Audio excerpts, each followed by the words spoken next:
Sans doute avez-vous déjà entendu que les relations humaines ou vivantes sont indispensables à la pérennité de l'espèce humaine, que rester en lien est capital et que si ce lien vient à se rompre d'une manière ou d'une autre, par séparation, isolement ou solitude, le suicide ou l'envie associée frappe à nos portes.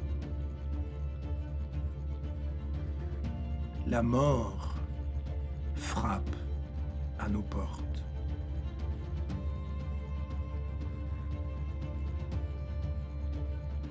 Ainsi, les années qui ont suivi le règne du couple Ceausescu en Roumanie, dans les années 80, ont permis de découvrir la vie réservée aux jeunes orphelins dans les orphelinats roumains.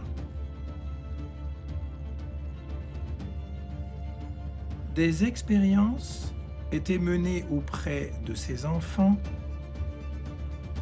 qui étaient privés de tout contact humain, même durant les repas, isolés dans des espaces de vie individuels. Au terme de plusieurs mois d'isolement, les enfants développaient de graves déficiences neurologiques ou mouraient. Ce qui pose la question du lien, indispensable à la vie ou pas.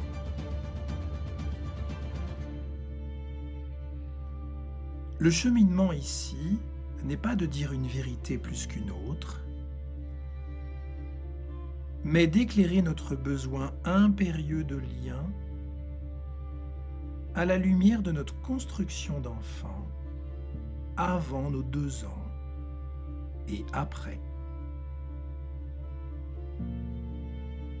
Ce besoin est-il réel? N'est-il pas une illusion avec comme issue la mort? À quoi se rattache-t-il en réalité? Le nourrisson est-il en lien? Ou que vit-il vraiment qui pourrait éclairer notre besoin plus tard de lien?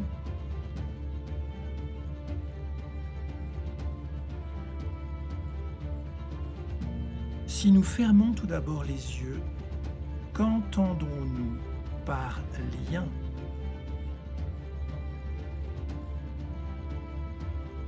Le lien, pour notre conscience d'adulte fragmentée, serait ce besoin de sentir une présence en dehors de nous-mêmes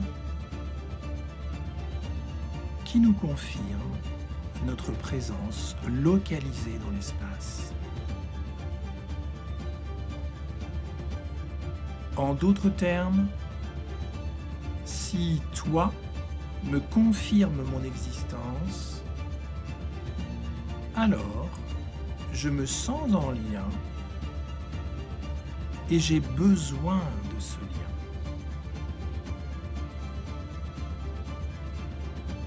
Ce qui semble sous-entendre que je n'existe pas sans présence extérieure à mes contours.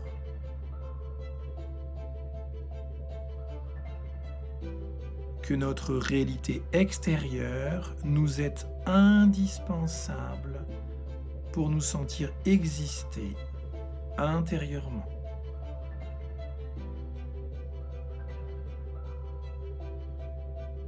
Mais également qu'en réalité, nous ne recherchons pas le lien avec l'extérieur, mais le lien avec nous-mêmes. Et que le lien avec nous-mêmes passe par le lien avec notre extérieur.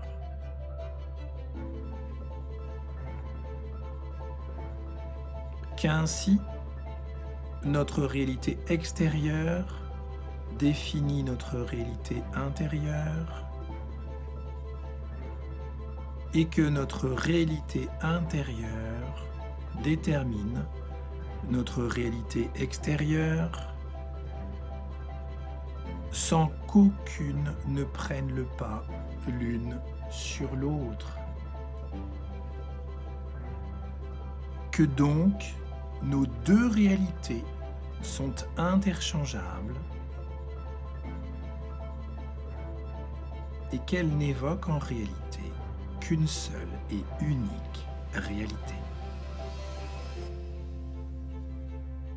Et qui plus est, ce lien intérieur-extérieur est-il vraiment un lien si nous recherchons finalement le contact avec nous-mêmes?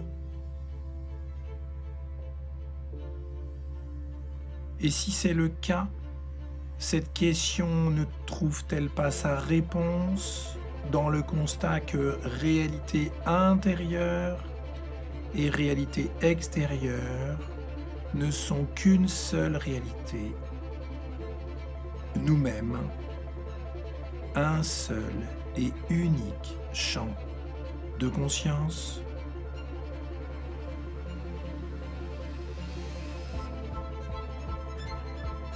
Ces petits orphelins n'arrivent pas à créer des liens entre leurs neurones,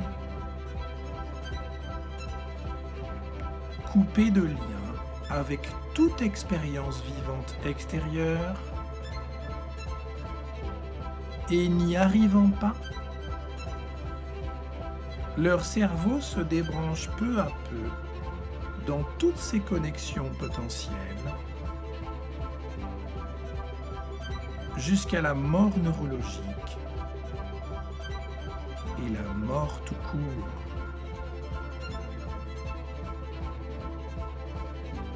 Dans ce contexte, l'enfant se dégrade jusqu'à la mort car il ne peut se baser sur aucun repère extérieur pour se localiser dans ses contours intérieurs et extérieurs.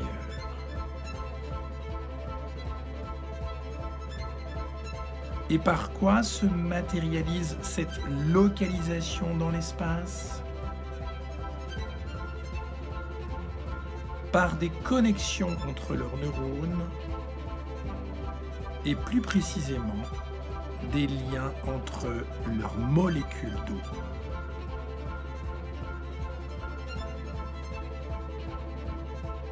La nature de ces liens moléculaires, plus ou moins proches, ou plus ou moins distantes, fait la nature de ces liens en lui. C'est la réalité de l'espace entre ces molécules d'eau neuronales qui fait donc le sentiment d'exister ou pas. Plus l'espace est large, plus vous semblez sans présence locale, plus l'espace est proche, et plus vous êtes convaincu d'exister en tant que corps.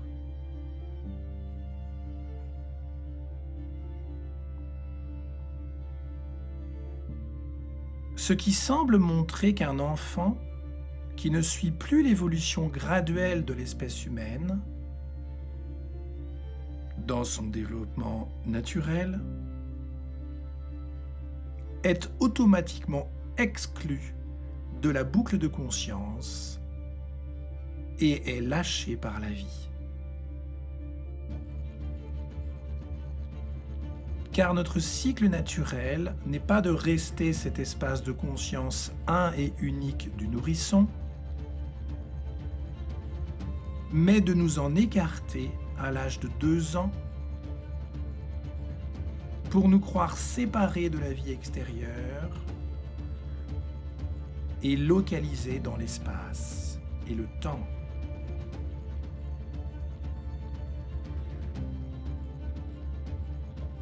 Ce contexte nous montre également que la mort n'est pas une anomalie sur notre chemin, mais un espace qui nous ramène au champ de conscience un et unique du nourrisson, qui n'a pas su passer à l'étape qui suit,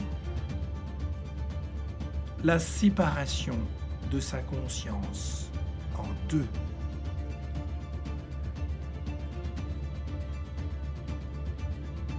Et que la mort consiste donc à rester tel que nous sommes, un et unique par ce champ de conscience.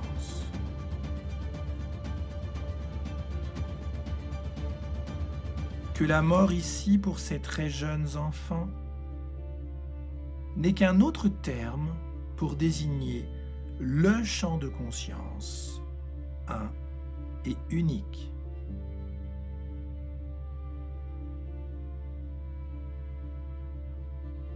Et que l'espace du nourrisson et l'espace de la mort physique sont le même espace, mais que les étapes intermédiaires du vivant n'ont pu avoir lieu. Pour notre étape de conscience fragmentée, qui suit nos 2 ans, le lien intérieur-extérieur est donc nécessaire à vivre les étapes qui nous sortent de l'espace un et unique du nourrisson.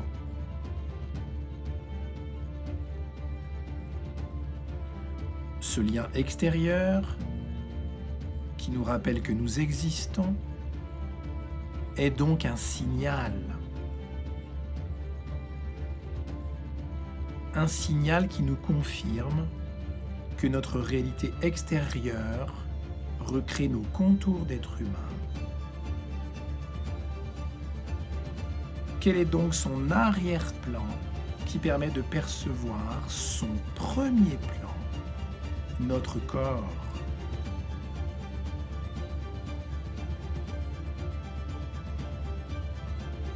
Ce signal de lien nous confirme ainsi également que si nous dépendons de l'arrière-plan pour nous définir, nous sommes de manière composite et rassemblée l'arrière-plan et le premier plan réunis, et que notre véritable présence ne se situe pas dans notre corps, mais dans la connexion entre l'arrière-plan et le premier plan de notre apparition.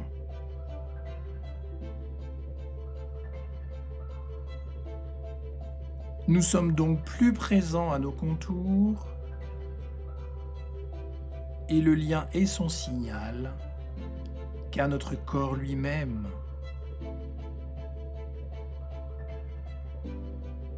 Si nous sommes l'arrière-plan et le premier plan réunis,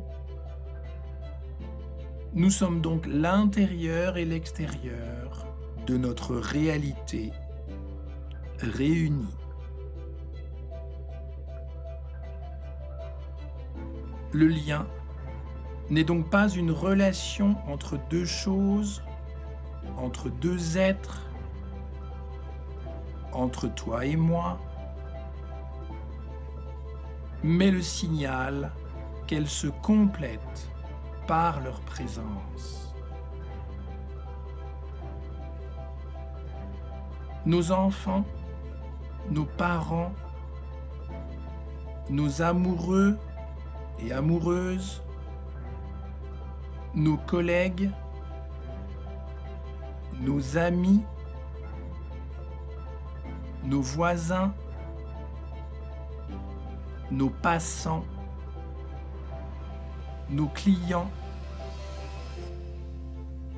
ne sont donc pas vraiment des liens humains, mais par leur seule présence d'arrière-plan extérieur, la confirmation du signal que nous existons.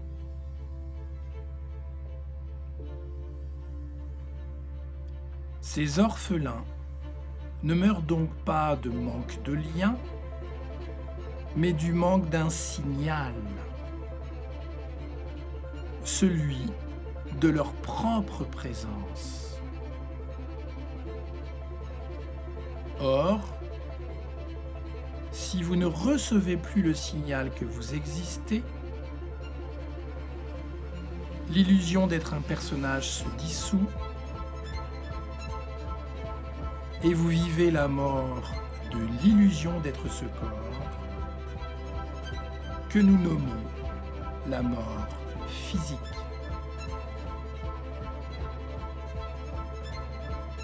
C'est comme si, en tant que conscience, nous nous reflétions dans des formes qui nous apparaissent et que le signal de notre présence nous revient ainsi.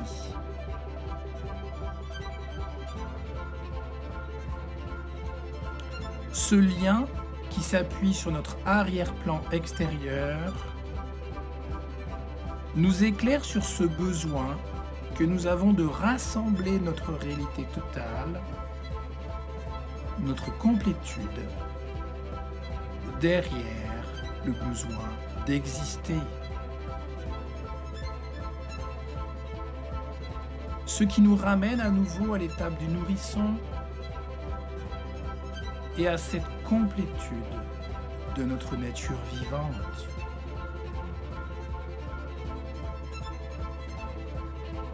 Retrouver le lien derrière ces relations humaines du quotidien cache en réalité notre besoin de retrouver notre espace un et unique de conscience, où tout se rassemble en un, arrière-plan et premier plan rassemblés, mais aussi interchangeables. D'ailleurs, qu'en est-il du lien avant nos 2 ans?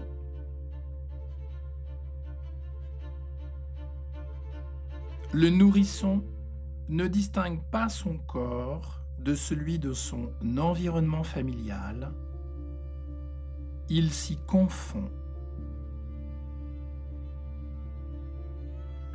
Il n'a même pas conscience de son corps. Pour cela, il lui faudrait percevoir les autres. Le lien est-il donc présent? Et son signal l'est-il également?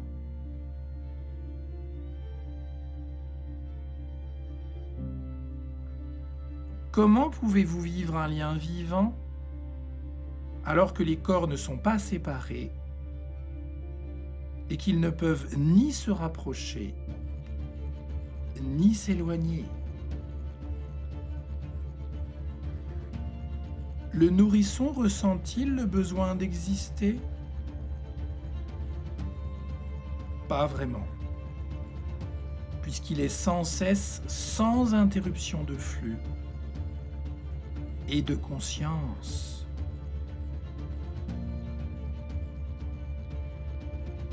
Nous avons besoin de liens à partir de l'âge de 2 ans parce que nous nous sentons séparés de l'extérieur et de notre vie tout court. Mais ici, le nourrisson n'est séparé de rien.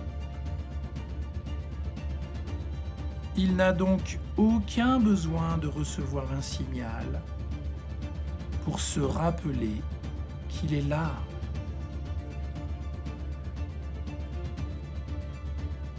Car pour avoir besoin de savoir qu'il est localisé quelque part,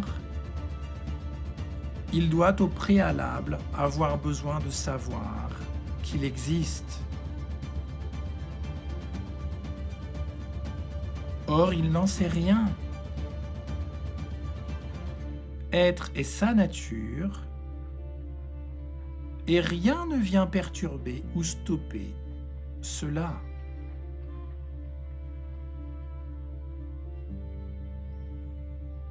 C'est le principe de vie qui se déroule et qui nous fait vivre toutes les étapes du vivant, toute la boucle de conscience de la vie. C'est le logos en action.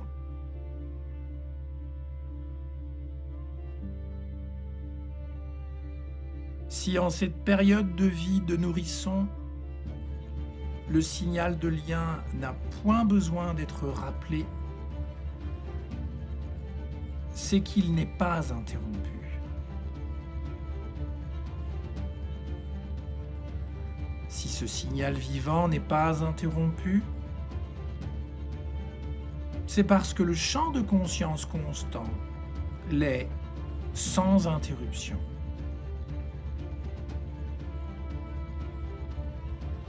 Le nourrisson est ce signal vivant, ce signal du lien.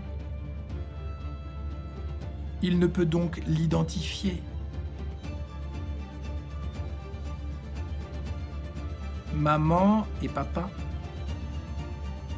n'apparaissent pas pour confirmer ce lien, car le nourrisson ne s'est pas extérieur. Le signal de lien ne lui est donc pas extérieur.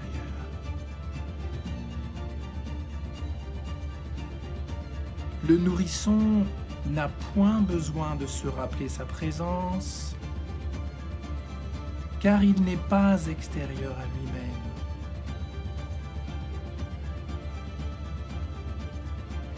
Le signal vivant du lien n'est donc pas associé à des apparitions humaines, car elle ne se distingue pas du champ de conscience. Il est la présence même du champ de conscience, du nourrisson, qui pulse sans cesse par sa présence constante. C'est le signal du lien. Pourquoi l'est-il ? Parce que tout y apparaît, rassemblé en un seul.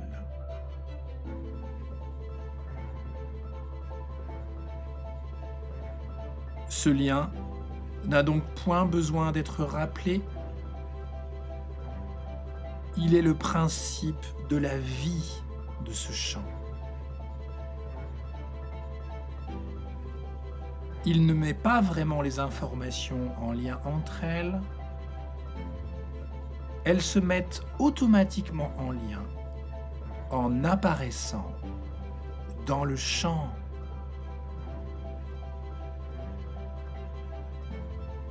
Ainsi, le biberon qui apparaît est le lien vivant pour le nourrisson. Ses jouets sont le lien. Son lit est le lien. L'oiseau qui chante est le lien. Ses chutes sont le lien. Sa faim et ses larmes sont le lien. Le sourire de maman est le lien. Car il n'en est point séparé et il ne peut l'identifier ainsi.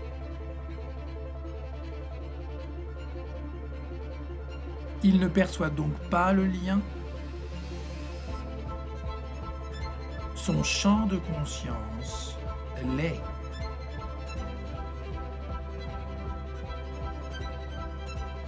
Si à partir de l'âge de 2 ans, il recherche le lien, c'est avant tout parce qu'il a perdu de vue sa nature et croit pouvoir la trouver dans sa présence localisée,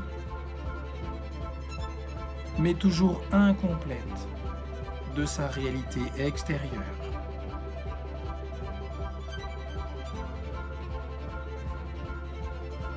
Ce lien vivant, avant ses 2 ans,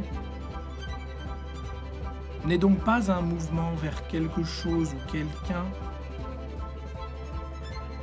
mais la constance imperturbable de la vie, une forme d'immobilité vivante et éternelle.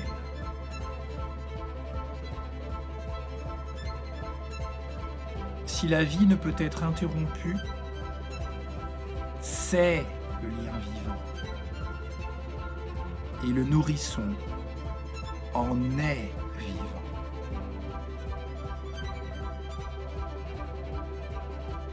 Il ne se pose donc aucune question de lien.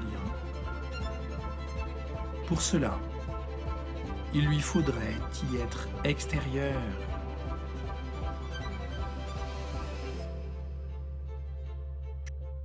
L'orphelin se sent donc seul de son personnage, pas de sa nature, qui, elle, est éternelle. Nous ne nous sentons jamais seuls des autres, mais seuls de nous-mêmes, en tant que personnages. Et derrière notre personnage, la solitude d'avoir perdu notre nature. Mais seulement à partir de nos 2 ans. La solitude n'a aucune prise sur le nourrisson face à sa nature qui, elle, ne peut le quitter. Nous sommes toujours seuls d'un d'eux, mais nous ne pouvons être seuls d'un un. Seul de quoi? Seul de qui?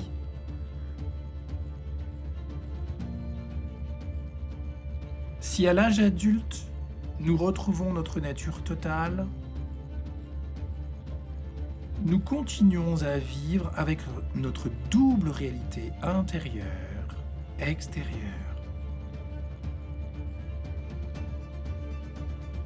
Notre sentiment de lien vivant n'est plus dépendant de notre réalité extérieure ou même intérieure avec nous-mêmes. Il est présent depuis notre nature totale, vivante. Et il l'est avec d'autant plus de force que nous restons en conscience avec notre absence de lien avec les autres, avec nos parents, avec nos enfants, avec nos amoureux et nos amoureuses.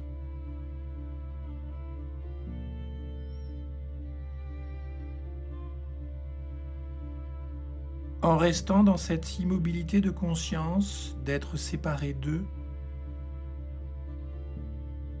nous retrouvons paradoxalement le lien vivant total. Car l'immobilité de la conscience nous ramène à ce champ de conscience où tout est réuni en un et où rien ne s'en extrait.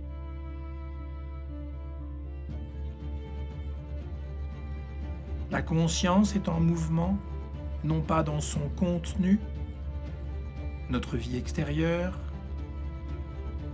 qui est sa nature propre, mais lorsqu'elle se fragmente en deux et croit devoir passer de l'intérieur à l'extérieur pour se rassembler. Ainsi, en restant en conscience avec le manque de lien humain dans notre quotidien, notre conscience se retrouve à la frontière entre ces deux réalités Et c'est depuis sa frontière que les deux morceaux se recollent.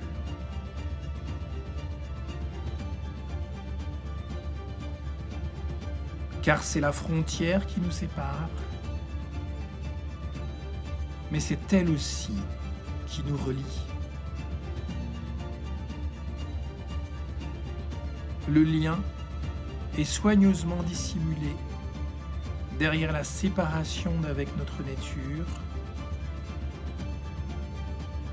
C'est le chemin retour au lien vivant toujours vrai, notre vie éternelle.